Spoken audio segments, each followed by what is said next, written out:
நான் வந்து ஒரு உடன்படிக்கை பண்ணியிருக்கேன். உடன்படிக்கைனா என்னன்னா, இப்போ வந்து நீங்களும் நானும் அப்படின்னோம்னா, நான் ஒன்று உங்களுக்கு செய்வேன், நீங்களும் எனக்கு இது செய்யணும் அப்படின்னு சொல்லிட்டு ஒரு அக்ரிமெண்ட் மாதிரி போட்டுக்கிறோம். சரியா?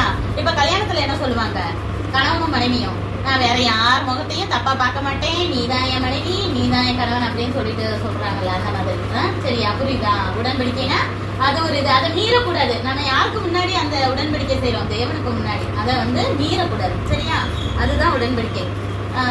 இப்ப நம்ம வீட்டுல கூட என்ன செய்வோம், அம்மா அப்பாட்ட சரிப்பா நான் அந்த மாதிரிலாம் எதுவும் இது பண்ண மாட்டேன், அப்பாவுக்கு பிடிக்கல அம்மாவுக்கு பிடிக்கல, நான் இனிமே அந்த மாதிரிலாம் செய்ய மாட்டேன் அப்படின்னு சொல்றோம். ஒரு வாக்கு மாதிரி கொடுக்குறோம், ஒரு சத்தியம் பண்றோம்ல, அதுதான் உடன்படிக்கை.